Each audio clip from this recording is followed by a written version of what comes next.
ഇതാണ് കേട്ടോ ഇന്നലെ ഞാൻ ഹെയർ പാക്ക് ഉണ്ടാക്കണമെന്ന് പറഞ്ഞില്ലേ. അപ്പം നിങ്ങൾക്ക് കാണണ്ടേ ഇത് അപ്പോൾ ഞാൻ ഇതാണ് ഇങ്ങനെയാണ് കേട്ടോ ഇരിക്കുന്നത്. ഇത് ആഴ്ചയിൽ 2 പ്രാവശ്യം ഉപയോഗിക്കാം. പക്ഷേ ആദ്യത്തെ പ്രാവശ്യം ഉപയോഗിക്കുമ്പോഴത്തേക്ക് ഒരു 10 മിനിറ്റ് നേരം തലയിൽ സ്കാൽപ്പ് തുടങ്ങിയിട്ട് മുടിയുടെ അറ്റം വരെ നമ്മൾ ഹെന്നയൊക്കെ ചെയ്യുന്നത് പോലെ തന്നെ തേച്ച് പിടിപ്പിച്ചിട്ട് നമ്മൾ ചെയ്താൽ മതി. ഇതൊരു 200 ഗ്രാമിൻ്റെ ഒരു ബോട്ടിലാണ് കേട്ടോ. ഇതിലാണ് നമ്മൾ കൊടുക്കുന്നത്. ഇത് ഞാൻ വാങ്ങിക്കുന്നത് 90 രൂപയാണ് കേട്ടോ. കാരണം എന്താണെന്ന് വെച്ച് കഴിഞ്ഞാൽ എനിക്കൊരു ആഗ്രഹമുണ്ട്, എല്ലാം റീസണബിളായിരിക്കണം, എന്നാൽ എല്ലാം നല്ല ഗുണപ്പെടുകയും ചെയ്യണം. അതാണ് ഇതിപ്പോൾ ഞാനില്ലേ കുറച്ച് എടുത്ത് വെച്ചിട്ടുണ്ടായിരുന്നു. ഇതിപ്പോൾ ഷോപ്പിലോട്ട് നമുക്കൊരു ചെറിയൊരു ഷോപ്പൊക്കെ ഉണ്ട്, അത് ഞാൻ വഴിയെ കാണിച്ചു തരാം കേട്ടോ. ഇതാണ് നമ്മുടെ ഇതിൻ്റെ ഇത്. വീഡിയോ ഒക്കെ എടുക്കുമ്പോൾ എങ്ങനെ ഇരിക്കുമെന്ന് അറിയില്ല കേട്ടോ എനിക്ക്. കണ്ട. അപ്പം ഞാനത് ഒരു ടിപ്പും കൂടി പറഞ്ഞു തരാം കേട്ടോ. ഈ ഹെയർ പാക്ക് നമ്മൾ റെഡിയാക്കുമ്പോൾ നിങ്ങൾ വീട്ടിൽ റെഡിയാക്കണമെങ്കിൽ കൂടി നിങ്ങൾ എപ്പോഴും ഒന്ന് സ്റ്റീം ചെയ്യണം. ഡയറക്റ്റ് നമ്മളിത് തലയിലോട്ട് തേച്ച് കഴിഞ്ഞാൽ എല്ലാവർക്കും പിടിക്കണമെന്നൊന്നുമില്ല. നമുക്ക് ജലദോഷം തലവേദനയൊക്കെ വരും. അപ്പം ഞാനിതൊന്ന് നല്ലോണം ഒന്ന് സ്റ്റീം ചെയ്തതിന് ശേഷമാണ് ഞാനിത് ചെയ്യുന്നത്. എന്നിട്ട് നമ്മളിത് ഫ്രിഡ്ജിൽ സൂക്ഷിക്കണം. കാരണം വെച്ച് കഴിഞ്ഞാൽ നമ്മൾ കെമിക്കൽ ചേർത്തിട്ടേ ഇല്ല. നല്ല നല്ല സ്മെല്ലാണ് കേട്ടോ.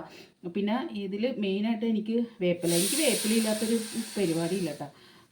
അതും നമുക്ക് നാച്ചുറലായിട്ട് തന്നെ, കെമിക്കൽ കടയിൽ നിന്ന് വാങ്ങിക്കുന്ന വേപ്പിലയൊന്നും ഇല്ല. അപ്പോൾ അതാണ്. അപ്പോൾ നമ്മളിത് തല വാഷ് ചെയ്യുമ്പോഴത്തേക്ക് ആദ്യത്തെ 1-2 പ്രാവശ്യം നമ്മൾ തല വാഷ് ചെയ്യുമ്പോൾ വെറുതെ വെള്ളത്തിൽ നല്ലോണം പ്ലെയിൻ വാട്ടറിൽ നമ്മൾ തല വാഷ് ചെയ്ത് കഴിഞ്ഞിട്ട് പിന്നെ ഒരു ഇളം ചൂടുവെള്ളം, ഇളം ചൂടുവെള്ളം ഉപയോഗിച്ച് നമ്മൾ തല ഒന്ന് 3-4-5 കപ്പ് വെള്ളം ഒഴിച്ച് നമ്മളൊന്ന് കഴുകണം. അതെന്തിനാന്ന് വെച്ച് കഴിഞ്ഞാൽ നമുക്ക് ഇനി എന്തെങ്കിലും ഒരു തണുപ്പോ എന്തെങ്കിലും അടിച്ച് നമുക്കൊരു ജലദോഷമോ ഒരു ബുദ്ധിമുട്ടും അങ്ങനെ വരത്തില്ല. നമ്മൾ സ്റ്റീം ചെയ്തിട്ടുണ്ടെങ്കിൽ നമുക്ക് അങ്ങനെ വരത്തില്ല. അപ്പോൾ നമ്മൾ അങ്ങനെയാണ് നമ്മുടെ ഇത് ഉപയോഗം കേട്ടോ. ആഴ്ചയിൽ ഒരു 2 പ്രാവശ്യം ശരിക്കും ഉപയോഗിക്കാം. അതാണ് കേട്ടോ. അപ്പോൾ ഇതിപ്പോൾ എനിക്കൊരു ഓർഡർ ഉണ്ട്. ഇന്നലെ ഞാൻ എല്ലാവർക്കും കൊടുത്തു. അപ്പം ഞാൻ ഇത് വീഡിയോ എടുത്തില്ലായിരുന്നല്ലോ, അപ്പം ഞാൻ കുറച്ച് മാറ്റി വെച്ചതാണ്. ഇതിപ്പോൾ 1-2 പേർക്ക് ഇന്നിപ്പോൾ ഓർഡർ വന്നിട്ടുണ്ട് ഇതേ കൊടുക്കാനായിട്ട്. പിന്നെ ഇതൊരു 10-20 ദിവസം വരെ നമുക്ക് വെക്കാൻ പറ്റുള്ളൂ ഫ്രിഡ്ജിൻ്റെ ഡോർ സൈഡിൽ കൂളിംഗ് കുറവുള്ളടത്ത്. പിന്നെ ഇതാണ് കേട്ടോ ഓയിൽ. ഇതാണ് നമ്മുടെ ഓയിൽ, മൂകാംബിക ഹെയർ ഓയിൽ കണ്ടോ. അപ്പം ഇതും ഇന്ന് കൊടുക്കണം, കസ്റ്റമറിന് കൊടുക്കണം. അപ്പം ഞാൻ ഇന്ന് ഷോപ്പിലോട്ട് പോണേക്കാൻ മുമ്പ് വീഡിയോ ഒക്കെ എടുത്തതാണ്. അപ്പോൾ എല്ലാവരുടെയും സപ്പോർട്ട് എനിക്ക് നല്ലോണം ഉണ്ട് കേട്ടോ. അത് ഞാൻ ദൈവത്തിന് നന്ദി പറയണേണ്. പിന്നെ ഇതൊക്കെ നമ്മുടെ വീട്ടിലുണ്ടായ മുല്ലപ്പൂവാണ്. അപ്പോൾ ഇതൊക്കെ ഞാൻ കാണിക്കണമെന്ന് വെച്ചാൽ എനിക്ക് ഭയങ്കര ഇഷ്ടമാണ് കേട്ടോ പൂവൊക്കെ.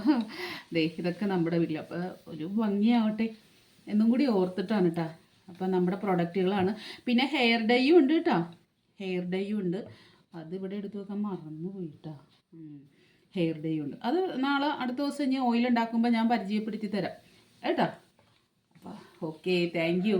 അപ്പോൾ എല്ലാവരും വാച്ച് ചെയ്യുന്നതിനും നോക്കുന്നതിനും ഒക്കെ നന്ദി കേട്ടോ.